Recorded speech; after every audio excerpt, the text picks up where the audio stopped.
Did you ever think about not coming out to them? Oh, yes. I mean, I lived in fear of coming out to them.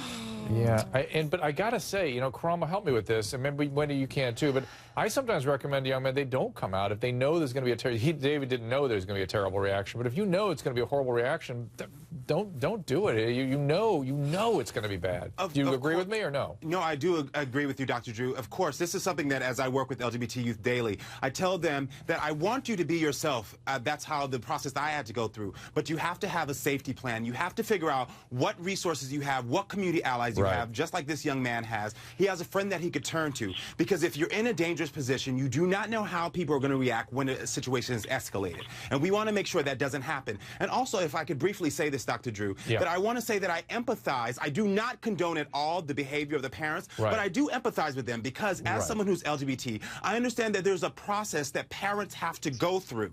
They have to have their own coming out process, and there's resources for them. They're like PFLAG and other things that they can go to. So if there's any parent out there that's hearing this and says that I cannot understand why my child is deciding that he wants to be open about his sexuality, you know what? There is somebody that understands what you're going through and can be there for you and help you, because at the end of the day, a parent is here to love their child and support them. David, how do you feel when you how do you feel when you hear my panelists talking like that? Is you agree? Does it upset you? How do you feel? I do agree that, you know, all parents do have that moment where they have to go through the moments they have to go through, the emotions, everything to accept it. It's a shame when they're not even willing to take those steps, period. That's what hurts the most.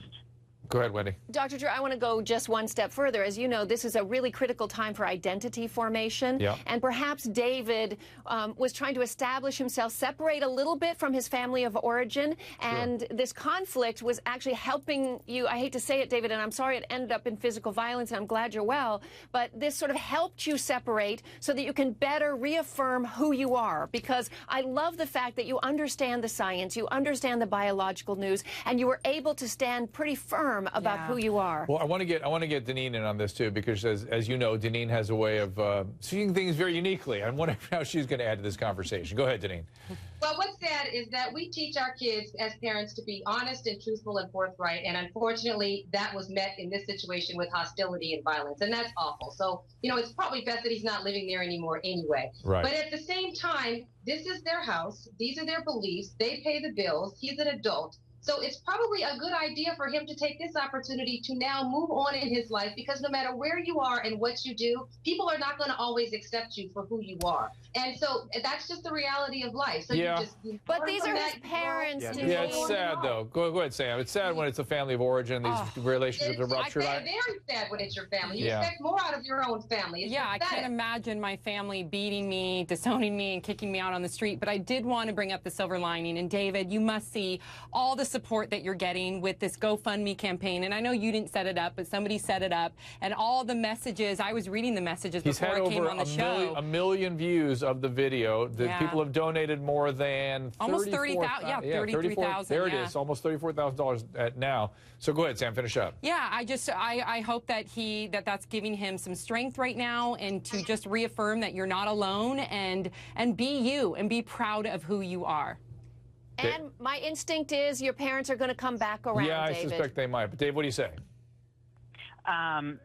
Yes, I'm so overwhelmed with joy. I'm very blessed to have all of the comments and the messages and everything that everyone has done, the donations, all of that has been a big surprise. It's been just it's helping me get through the day. I do plan with the GoFundMe. That was a very big surprise to me. I want to give a portion of it back to the cause. I'm going to get actively involved with as many organizations as I can. My main focus with the video was I want to bring awareness to that this is still happening. And if it saves one kid the misery of what I went through, I will be satisfied. David, can I tell you something really quickly? I work with LGBT youth daily, and as an LGBT man, I want to let you know today I showed your story in your video to kids, and you did save someone's life. And you're my hero, and keep up that courage. You're doing great work.